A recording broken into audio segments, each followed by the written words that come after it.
الف لام میم ذلك الكتاب لا ريب فيه هدى للمتقين الذين يؤمنون بالغيب ويقيمون الصلاة ومما رزقناهم ينفقون والذين يؤمنون بما أنزل إليك وما أنزل من قبلك وبالآخرة هم يوقنون أولئك على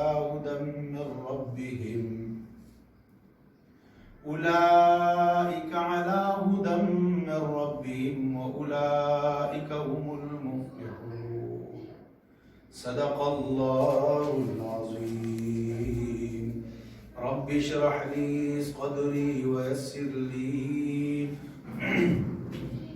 أمري واحلل عقدة من لساني يفقهوا قولي درود شریف پڑھ لیجیے اللهم صل على محمد وعلى آل محمد كما صليت على إبراهيم وعلى آل إبراهيم إنك حميد مجيد اللهم بارك على محمد وعلى آل محمد كما باركت على إبراهيم وعلى آل إبراهيم إنك حميد مجيد عزیزان محترم سامعین بھائیو بزرگو قرآن مجید کی پہلا رکوع سورہ بقرہ تلاوت ہوا اولئک علی ھدی من ربہم واولئک هم المفلحون تک ہم نماز میں اللہ تبارک و تعالیٰ سے ہم صراط مستقیم ہدایت مانگتے ہیں اللہ تبارک و تعالیٰ نے وہ ہدایت نامہ ہمیں عطا فرمایا کہ وہ یہ کتاب ہے کہ اس کتاب میں کوئی شک نہیں ہے ہدن یہ ہدایت ہے للمتقین پرہیزگاروں کے لیے پھر اللہ تبارک و تعالیٰ نے یہاں پرہیزگار لوگوں کی صفات بیان کر دی ہے پرہیزگار لوگوں کی صفات کہ پرہیزگار لوگ وہ ہیں جو ایمان لائے بالغیب پر اور قائم کرتے ہیں نماز ومما رزقناہم ينفقون اور وہ اللہ کی راہ میں مال خرچ کرتے ہیں اللہ نے آخر میں ذکر کر دیا یہ 6 صفات ہیں مومن میں اور پھر ذکر کیا اولئک علی ھدی من ربہم واولئک هم المفلحون یہی لوگ ہیں کامیاب فلاح پانے والے اور اسی مناسبت سے کہ اس وقت جو موجودہ طور پر یہ جو عذاب وبا کرونا وائرس کی صورت میں آیا ہوا ہے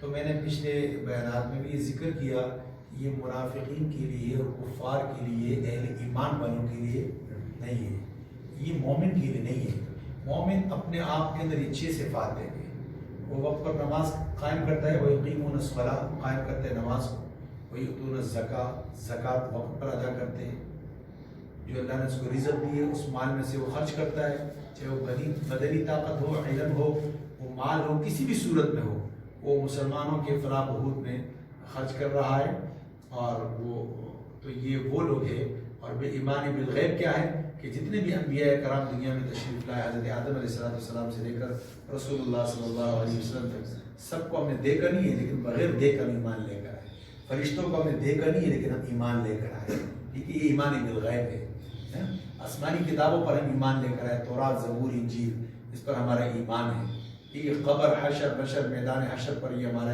ایمان ہے قیامت قائم ہوگی ایک دن میدان حشر لگے گا عالم برزخ پر ہمارا یقین ہے کہ جو رسول اللہ صلی اللہ علیہ وسلم نے فرمایا عالم برزخ کے بارے میں وہ عالم برزخ کی زندگی ہمیں ملے گی قبر کا سزا عذاب سزا ہوگا موت فوت ہوگی یہ سب ہے تو یہ مومن لوگ ہیں اب مومن میں یہ بھی صفات ہے مومن ہم وقت ذکر اذکار تلاوت اور حلال کھانے کی کوشش کرتا ہے اور حرام سے بچتا ہے حلال کھاتا ہے اور حرام سے بچتا ہے وہ شریعت کے مطابق سنت کے مطابق اپنی زندگی گزار رہا ہے تو پوری کائنات اللہ تبارک و تعالیٰ اس ایمان کی دولت کی وجہ سے ساری کائنات اس کے آگے مسخر ہو جاتی ہے ساری کائنات اس کے آگے مسخر ہو جاتی ہے لوگ کوشش کرتے ہیں کہ مخلوق میری مسخر ہو جائے خلوق میری مسخر. لوگ کسی عاملوں کے پاس جاتے ہیں کوئی ایسا وظیفہ دے دو کہ بیوی میری مسخر ہو جائے یا مخلوق میری مسخر ہو جائے، لیکن اگر اہل ایمان کو کسی کو مسخر کرنے کی ضرورت نہیں ہے. آپ یہ 6 صفات اپنے اندر پیدا کر لو، آپ اللہ کے مسخر ہو جاؤ، ساری دنیا آپ کی مسخر ہو جائے گی. ساری دنیا آپ کی مسخر ہو جائے گی. کرونا وائرس بھی آپ کی مسخر ہوگی. آپ کو کہ نہیں آؤ تو نہیں آئے گی. بات ہے سمجھی. اب اس کی تفصیل میں ایک مختصر سا اختصار کے ساتھ ایک واقعہ ذکر کروں کہ بلائیں اور مصیبتیں کبھی آپ پر غالب نہیں آئیں گی. ذاکرین، اہل ایمان، متقی اور پرہیزگار لوگ، بلائیں ان سے پناہ مانگتی ہے، بلا اس پر حملہ آور نہیں ہوتی ہے، بلا اسے پناہ مانگتی ہے. تو میں نے اس لیے ذکر کیا کہ یہ جو عذاب آیا ہوا ہے یہ کفار کے لیے ہے، یہ منافقین کے لیے ہے، یہ اہل ایمان کے لیے نہیں ہے. اس لیے کہ اہل ایمان والوں کا جب بھی تاریخ اٹھا کر دیکھو تو بلائیں آئی ہے لیکن اس نے سلام کر کے واپس گئی ہے. بلا آئی ہے مگر بلاؤں نے کیا کیا؟ سلام کر کے واپس گیا. بلا حملہ آور نہیں ہوئی ہے کبھی. ایک بزرگ کا واقعہ ہے تاریخی کتابوں میں، تو وہ پاکستان بھی آیا اور کئی جگہوں پر اس کا سفر ہوا. وہ ایک جزیرے پر اس کا سفر ہوا. اس جزیرے میں جب داخل ہوئے تو وہاں اطراف کے کچھ لوگ غیر مسلم اور بس جزیرے میں رہنے والے جو لوگ تھے غیر مسلم، اطراف کے کچھ مسلمان. تو وہاں سمندر سیلاب آیا کرتا تھا. تو بادشاہ وقت اسے اس کا حل نکالا. تو اس کا حل یہ نکلا کہ بھئی یہاں رات کو ایک بلا آتی ہے، رات کو ایک بلا آتی ہے اور وہ بلا ان کی خوراک ہے. اگر یہ بستی والے ان کو خوراک دے تو وہ بلا نہیں آئے گی، بستی کو اس طرح نقصان نہیں ہوگا. تو بلا کی خوراک کیا تھی؟ وہ دوشیزہ تھی. روزانہ بادشاہ وقت دیکھتے تھے کہ اس علاقے میں کون سی خوبصورت لڑکی ہے، اس کو دلہن بنا کر اور اس سمندر کے کنارے پر اس دلہن کو بٹھا دیتی. رات کو بلا آتی، اس کو کھا جاتی اور اس کی ہڈیاں چھوڑ دیتی. اس کی ہڈیاں صبح لوگ آ کر ہڈیاں اٹھا لیتے تھے کہ بھائی بچی کو کھا لیا. اس طرح پوری بستی والے اس بلا سے بچ جاتے. وہ بزرگ جو بعض تاریخی کتابوں میں ان کا نام احمد بھی آیا ہوا ہے، جب وہ آئے تو اس علاقے سے جب گزرے تو اندر سے شور کی آواز آ رہی تھی. معلوم کیا، کہا جی آج ہماری بادشاہ نے اعلان کیے ہے کہ آج آپ کی بیٹی جو ہے اس کی باری ہے، تو وہ لہٰذا اس کی تیاری کرو، کپڑے وپڑے اس کو بناؤ، سنگار کرو تاکہ ہم اس سمندر پر لے جائیں اور آج اس کی باری ہے. تو بزرگ نے فرمایا پریشان ہونے کی ضرورت نہیں ہے، اس طرح کرو کہ یہ بنارسی کپڑے، یہ خوبصورت لباس یہ مجھے پہنا دو اور اس کی جگہ آج مجھے دلہن بنا دو اور میں خود اس بلا کا مقابلہ کروں گا. عورت نے کہا ٹھیک ہے. اس کو سنگار کیا، اس کو ڈولی میں بٹھایا اور لے کر گئے. جب لے کر گئے سمندر کے کنارے، اب بادشاہ نے وقت میں ڈول باجے بجا دیے اور اس کے بعد وہ روانہ ہوئے. جب اس نے دیکھے کہ قافلہ واپس چلا گیا تو وہ بزرگ اس ڈولی سے باہر آیا اور اس نے سمندر کے کنارے پر وضو کر لیا. وضو کر کے قرآن مجید کی تلاوت شروع کی. کیا شروع کر لیا؟ جب قرآن مجید کی تلاوت شروع کر دی تو جیسی جیسی شب آخر ہو رہا تھا تو وہ بلا نمودار ہو گئی.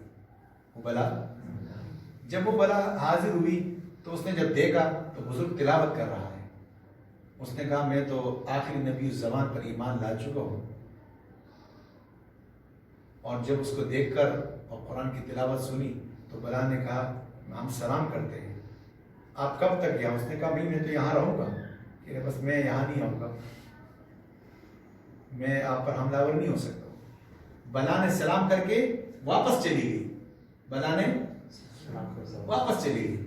صبح جب اہلی بستی والے آئے تو دیکھا بھائی وہ ہڈی وڈی تو نہیں ہے. وہ کیا ہوا؟ وہ بزرگ سے کہا اب یہاں سے جانا نہیں، یہ تو ہمارا بہت بڑا مسئلہ حل ہو گیا. اس لیے کہ روزانہ ہم اس بلا کو ایک دوشیزہ کھلاتے تھے، ایک لڑکی لا کر اس سمندر کے کنارے بٹھاتے اور یہ بلا آ کر وہ کھا جاتی، اس طرح ہمارا بستی بچ جاتی. تو اس بزرگ کی برکت سے پورے جزیرے والے ایمان لے کر آئے. اس بزرگ کے ہاتھ پورے جزیرے والے ایمان لے کر آئے، مسلمان ہو گئے.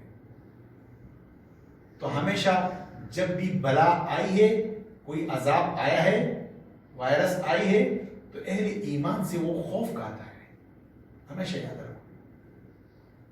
اس لیے میں پہلے دن سے رہا کہ خوب نماز تلاوت، ذکر اذکار، روزے صدقے خیرات خوب کرو، اور دوسروں کو بھی ذکر اذکار صدقے خیرات کی خوب تلقین کرو، اور ہمیشہ باوضو رہو، ہمیشہ۔ تو یہ کرونا وائرس آپ سے اس طرح دور بھاگے گا اور ایسا پناہ مانگے گا جس طرح وہ بلا اس بزرگ سے پناہ مانگ کر واپس چلا گیا۔ بات آئی سمجھ میں؟ تو اس لیے اہل ایمان کے لیے نہیں ہے، ہاں منافقین کی اس لیے کہ وہ ایمان نہیں لے کر آتے ہیں، نفاق ہے ان کے دلوں کے اندر۔ قرآن مجید میں فی قلوبہم مرض، جن کے دلوں میں بیماری ہے، جو مریض ہے تو کرونا وائرس سے ڈرے۔ وہ کرونا وائرس سے کون ڈرے گا؟ جو منافق ہے، جو کافر ہے، وہ خوف کا ہے، وہ بیمار لوگ ہیں۔ جو مریض آدمی ہوتا ہے اس پر بیماری جلدی حملہ آور ہوتا ہے، جس طرح ابھی بتا رہے بھائی 60-70 سال والے عمر والے جو لوگ ہیں وہ زیادہ احتیاط کریں کہ وہ باہر نہ چلے گھومے پھرے، کیونکہ ان کی مدافعاتی قوت جو ہے وہ کمزور ہوتی ہے، تو بیماری اس پر زیادہ جلدی حملہ آور ہوتی ہے۔ جس طرح ایک بوڑھے کے اوپر ہر بیماری جلدی حملہ آور ہوتی ہے، اسی طریقے سے ایمانی اعتبار سے جو آدمی، جو شخص کمزور ہوگا، ایمانی اعتبار سے جو شخص، اس کے اوپر کرونا وائرس، جادو، سحر، یہ تمام بلائیں اس پر جلدی حملہ آور ہوگی، یہ تمام بلائیں پر۔